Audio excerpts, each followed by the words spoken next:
Magluluto ulit tayo ngayon mga kaibigan, ano. Nakikita niyo meron akong dalawang tambakol dito. Yan, sariwa-sariwa yan. Nabili ko sa naglalako. Pero bago yan, tayo muna ay magtatalop ng niyog dahil yan ay ating gagataan.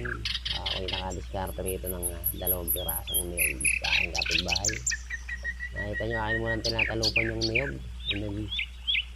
Bali dalawa. At pagkatapos niyan, pagka yan ay atin ang natalupan, tulad sa inyong nakikitang yan, yan ay atin namang kakayurin. Yan. Yan, pagkabiyak na yan, pagkatalop na yan, nagayaan, atin na yung bibiyakin ko. Kita nyo, kagaling bumiyak na na. One click. Bibiyakin lang natin yan ng pagayaan. Yung dalawang niyog na. Kita nyo, kaganda ng laman ng ating niyog na yan. Yan, ating bibiyakin.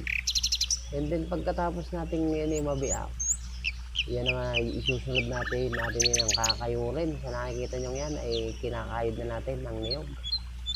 At pagkatapos natin makayod, ayan na ang ating pinagkayuran. Kita nyo, aganda. Yan ang ating igagata doon sa ating isda na inyong nakita kanina. Yan na ang ating isda, ating nagayatit na ugasan. Ayan, kita nyo, meron tayong panlahok dyan nga yan.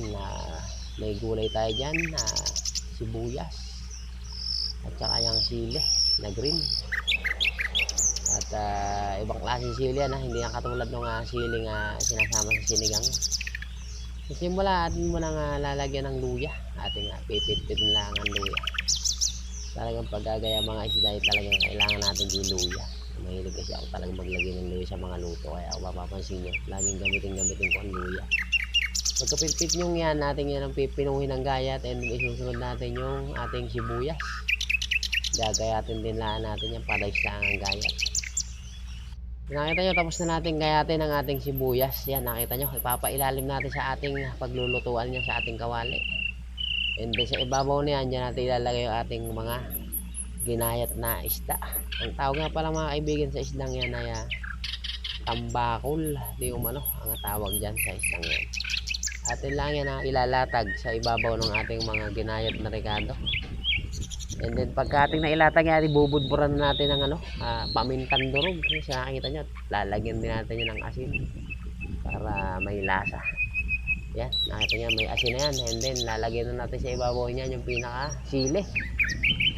Medyo wala na tayong siling green na nakita rito. Green din naman yan, kaya lang ibang klaseng sili yan. Mabango rin ang amoy niyan sa luto. And then lalagyan muna natin ng suka yung ating isda, dahil sa suka muna natin yan lulutuin. So nakita nyo, nilagyan natin ng suka, and then natin yung isasalang na.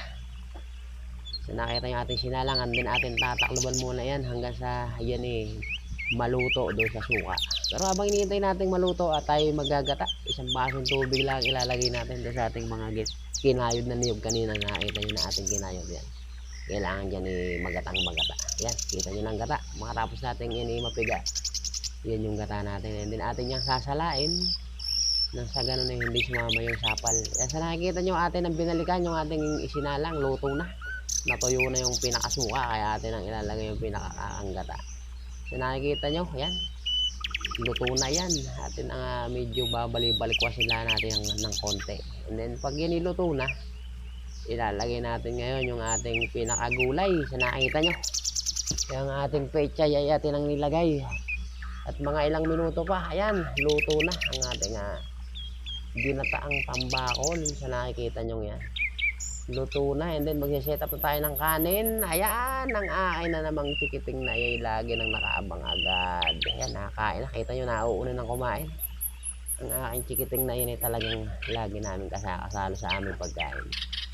Ayan, yari na ang ating tanghalian ngayong araw. Meron tayong panulak din yan. Kain na mga kabayan.